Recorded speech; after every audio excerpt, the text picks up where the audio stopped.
Hello and welcome to Bhutani academy. तो start करते हैं हमारे छत्तीसगढ़ की जनजाति की क्लास। आज का टॉपिक है हमारे छत्तीसगढ़ से रिलेटेड बुक्स और छत्तीसगढ़ के पेय पदार्थ की। छत्तीसगढ़ में जो जनजातियां हैं वो कौन कौन से पेय पदार्थों को पीते हैं, उनके इंपॉर्टेंट ड्रिंक्स क्या है, ठीक है। और ये जो क्लासेस है अमीन पटवारी की, ये 100% फ्री है। ये आपको यूट्यूब पर भी मिल जाएगी और सारी क्लासेस आपको भूटानी एकेडमी के ऐप पर भी मिल जाएगी। भूटानी एकेडमी के ऐप पर आपको इन क्लासेस के साथ साथ टेस्ट सीरीज भी मिल जाएगा, जिसके लिए आपको थोड़ा सा अमाउंट पेड करना पड़ेगा, ठीक है। अगर आपको कोई डाउट है, कोई इंक्वायरी है, तो आप इस नंबर पर कॉल कर सकते हैं। चलिए स्टार्ट करते हैं फर्स्ट क्वेश्चन से, ठीक है। ये क्वेश्चन आज के टॉपिक से थोड़ा सा बाहर है, एक दो क्वेश्चन, ठीक है, उसको भी देख लेते हैं। परजा जनजाति के जाति पंचायत के मुखिया को क्या कहते हैं? परजा जनजाति का जो जाति पंचायत का मुखिया, उसको क्या कहते हैं? उसको कहते हैं माडुली, ठीक है। देखो, ठीक है, चलो आगे देखते हैं। उसके बाद कोरकू जनजाति का निवास स्थल क्या कहलाता है? ठीक है, देखो जो कोरकू जनजाति जहाँ रहती है ना, ठीक, उसको क्या कहते हैं ये लोग कहते हैं डाना, ठीक, डाना, ढाना या धना, ठीक है। तो कोरकू जनजाति का निवास स्थल क्या कहलाता है? धना, ढाना या डाना, ठीक। अब देखो माड़िया मर्डर एंड सुसाइड, ठीक, माड़िया मर्डर एंड सुसाइड नामक बुक के राइटर कौन है? ठीक, तो इस बुक को किसने लिखा था? वेरियल एल्विन ने लिखा था। और वेरियल एल्विन ने इस बुक को लिखा है कब? 1943 में, ठीक। अब देखो जो वेरियल एल्विन है ना, उन्होंने माड़िया के बारे में ये बताया कि इन्होंने, मतलब जो माड़िया है ना, ये जनजाति बहुत ही ज़्यादा, इनका सुसाइडल रेट बहुत ज़्यादा देखने को मिला था, है ना।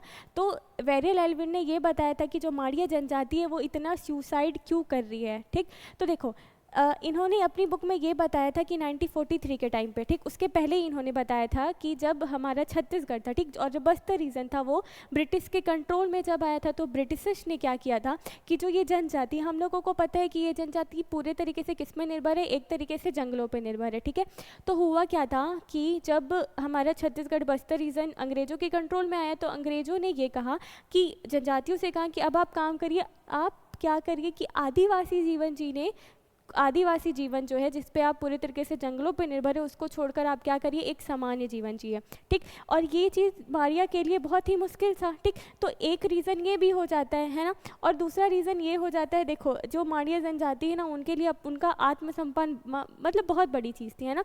तो सामूहिक रूप से अगर उनकी कोई ऐसी बात बोल देता है या फिर उनको थोड़ा भी बेइज्जत महसूस होता है, तो वो सुसाइड कर लेता है, ठीक। और तीसरा रीज़न उन्होंने ये भी बताया था कि अगर उनकी पत्नियाँ, ठीक, अगर वो दूसरी शादी कर लेती है या उन्हें छोड़ देती हैं, तो इस चीज़ का भी किन्हें बुरा लग जाता है? माड़िया जनजाति को, और वो सुसाइड कर लेते हैं, ठीक है। ऐसे ही 3-4 रीज़न किसने बताए थे? वेरियल एल्विन ने अपनी book Madia murder and suicide के बारे में बताया था, ठीक है। और भी कुछ रीज़न है, वो बाकी के क्लास में देखते हैं ना। तो माड़िया मर्डर एंड सुसाइड नामक पुस्तक के लेखक कौन है? वेरियल एल्विन। और कब लिखा था इन्होंने ये बुक? 1943 में लिखा था, ठीक है। चलो नेक्स्ट देखते हैं। उसके बाद है द कमार, ठीक, कौन सी जनजाति के बारे में लिखा हुआ है? ये लिखा हुआ है कमार जनजाति के बारे में, ठीक है। द कमार नामक पुस्तक के लेखक कौन है? द कमार बुक के राइटर ये हैं हमारे श्यामाचरण दुबे जी। और श्यामाचरण दुबे जी ने इस बुक को कब लिखा था? 1951 में, ठीक। देखो श्यामाचरण दुबे जी ने क्या बुक, कौन सी बुक लिखी थी? द कमार, ठीक। और इन्होंने कमार के बारे में बताया था कि ये कैसा जीवन जीते हैं, ठीक, इनकी दिनचर्या क्या है ये और देखो इन्होंने ये भी बताया था कि जो कमार जनजाति है वो हिंदू धर्म से कैसे प्रभावित हो रही थी, है ना। किसने बताया है? द कमार के बारे में श्यामाचरण दुबे जी ने, ठीक है। चलो उसके बाद है कौन? The tribal economy. The tribal economy कौन सी जनजाति के ऊपर लिखी गई है? ये लिखी हुई है बैगा जनजाति के ऊपर, ठीक है। द ट्राइबल इकोनॉमी नामक पुस्तक के लेखक कौन है? ठीक, द ट्राइबल इकोनॉमी को बुक को किसने लिखा है? किसने? दयाशंकर नागा जी ने। और इन्होंने ये बुक कब लिखी थी? 1958 में, ठीक है। देखो दयाशंकर जी ने जब बैगाओं के इकोनॉमी के बारे में बताया, तो उन्होंने ये बताया था कि जो बैगा जनजाति है, ठीक, वो क्या करती है? एक तरीके से जंगलों से औषधि इकट्ठा करती है और क्या बनाती है? मेडिसिन बनाती है, ठीक है। तो इसलिए इनको हम लोग क्या कहते हैं? मेडिसिन मैन भी कहते हैं। और इन्होंने बताया था कि जो बैगा जनजाति है वो क्या करती है? खेती नहीं करती है ना। ये खेती नहीं करती क्योंकि ये भूमि को क्या मानती है? अपनी माँ मानती, इसलिए ये खेती करने का काम नहीं करते हैं, ठीक है। दयाशंकर नागा जी ने और भी बहुत सारी बातें बताई थी, किसके बारे में? बैगाओं के बारे में, ठीक। तो द ट्राइबल इकोनॉमी जनजाति के लेखक कौन हो जाएंगे? तो ये हो जाएंगे हमारे दयाशंकर नागा जी, ठीक है। चलो नेक्स्ट देखते हैं। उसके बाद है द भील और द अबू जमाड़िया, ठीक। देखो जो द अबू जमाड़िया बुक है वो कब आई थी? 1963 में आई थी, ठीक है। नामक पुस्तक किसने लिखी थी? ठीक, देखो यहाँ पे ना ये दोनों क्वेश्चन मिक्स हो गया एक्चुअली। द भील के राइटर हैं कौन से, ये कौन, रॉय जी, ठीक, जिनको हम लोग क्या बोलते हैं, एस.सी. रॉय, ठीक। और द अबू झमाड़िया के कौन हो जाएंगे, इस क्वेश्चन में थोड़ा सा गड़बड़, एक मिनट रुकना ना।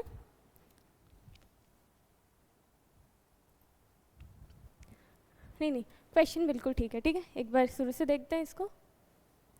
चलो, द भील अ स्टडी और द अबू झमाड़िया, ठीक है। अबू झमाड़ी बुक कब आई थी, 1963 में आई थी, ठीक है। नामक पुस्तक किसने लिखी है, देखो द भील और द अबू झमाड़िया, इन दोनों के राइटर कौन है, हमारे टी.बी. नायक जी हैं, ठीक। The TB. नायक कौन हो जाएंगे, इसके राइटर हो जाएंगे, ठीक है। चलो नेक्स्ट देखते हैं। उसके बाद है the Kol tribe of central India, किसकी बात हो रही है, the Kol tribe of central India, जो हमारी कोल जनजाति, जो हम लोगों को कहाँ दिखने मिलती है, हमारे छत्तीसगढ़ में कोरिया के रीजन में, जो क्या करती है, कोयला कोड़ने का काम करती है ना। तो इन्हीं कोल ट्राइब के जो राइटर हो जाएंगे वो कौन हो जाएंगे, हमारे जी ग्रिफिथ जी, ठीक है। चलो नेक्स्ट देखते हैं। उसके बाद है the Muria and their ghotul, कौन, the Muria and their ghotul, कब आई थी ये बुक, 1947 में, और इसके राइटर कौन है, ये हो जाएंगे हमारे वेरियल एल्विन जी, ठीक है। कब लिखा था इन्होंने ये बुक, 1947 में। चलो नेक्स्ट देखते हैं। उसके बाद है द बिरहोर, कौन है, द बिरहोर, और द मारिया गोंड ऑफ बस्तर नामक पुस्तक के लेखक कौन है, ठीक है। जब बात करते हैं किसके, द बिरहोर की, ठीक। देखो ये जो द बिरहोर है ना, उसके राइटर कौन हो जाएंगे हमारे, इसके हो जाएंगे, अच्छा हाँ, यहाँ पे ये दिक्कत हो गई थी, ठीक है, यहाँ पे दो क्वेश्चन मर्ज हो गया। तो जो द बिरहोर है, द बिरहोर के राइटर कौन हो जाएंगे, हमारे एस.सी. रॉय जी, ठीक है। और जो द मारिया गोंड ऑफ बस्तर है, इसके राइटर कौन हो जाएंगे, हमारे गियर्सन जी, ठीक है। तो ये हो जाएगा, यहाँ पे दो क्वेश्चन मर्ज हो गया था, ठीक है। चलो आगे देखते हैं।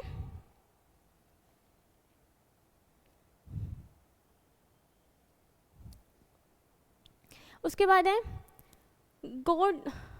Gonds of the central Indian Holland, ठीक। इसके बारे में देखते हैं, इस बुक के राइटर कौन है, ठीक। इसके बारे में बात हो रही है हमारे गोंड्स ऑफ द सेंट्रल,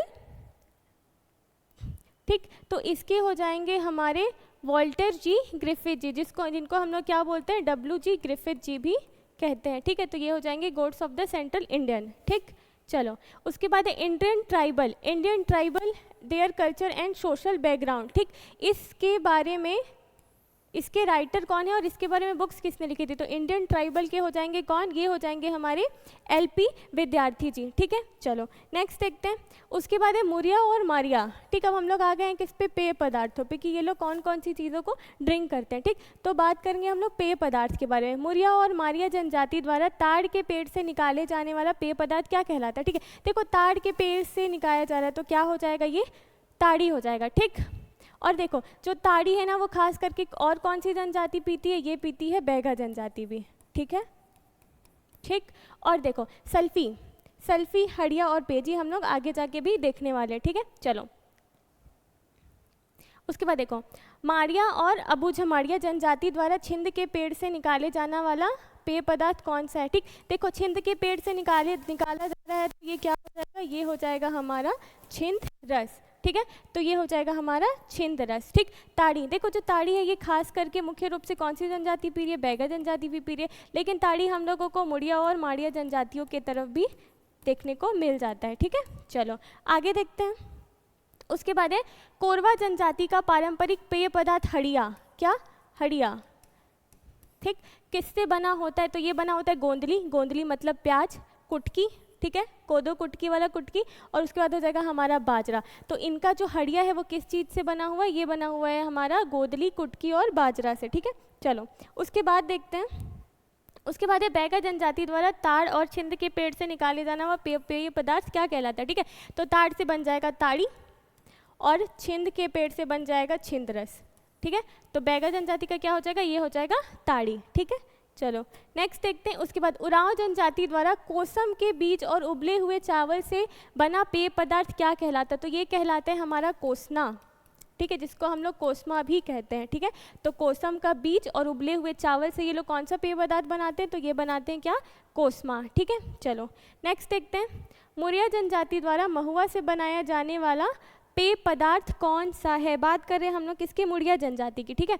तो ये हो जाएगा हमारा दाड़ना। क्या हो जाएगा हमारा? दाड़ना। ये लोग क्या करते हैं? महुआ से बनाते हैं इस चीज़ को, ठीक है। चलो उसके बाद है क्या? बस्तर में चावल से बने किण्वित पेय पदार्थ को क्या कहा जाता है? ठीक है, देखो अब बस्तर में ना जो इससे बनाते हैं उसको हम लोग क्या बोलते हैं? लांदा बोलते हैं, ठीक। क्या बोलते हैं? लांदा बोलते हैं, ठीक है। चलो और भी देखोगे ना तो एक तरीके से जो बस्तर में एक मतलब किण्वित करके जो चीज़ें बनाते हैं ना उसको चार भी कहते हैं, ठीक है। आगे देखते हैं। उसके बाद किस जनजाति का पेय पदार्थ ताड़ी है? तो ये हम लोगों को पता है किसका है? बैगा का। उसके बाद लांदा नामक पेय पदार्थ का सेवन आम तौर पर किस अवसर पर किया जाता है? ठीक है, देखो ये जो लांदा है ना, ठीक, जो कब बना रहे थे ये लोग? उसको फर्मेंट करके बना रहे थे। तो ये कब यूज़ करते हैं ये लोग? विवाह और त्योहारों के टाइम पे, ठीक है। चलो उसके बाद आज के लिए इतना ही रखते हैं। आप गूगल फॉर्म का लिंक डिस्क्रिप्शन में दिया हुआ है, आप उसको फिल कर दीजिएगा ताकि हमें पता चल जाए कि कौन सा स्टूडेंट से कहाँ से पढ़ रहा है, ठीक है। अगर आपको कोई डाउट है और कोई इंक्वायरी है तो आप हमें इस नंबर पे कॉल कर सकते हैं। चलिए आज के लिए इतना ही रखते हैं। Thank you.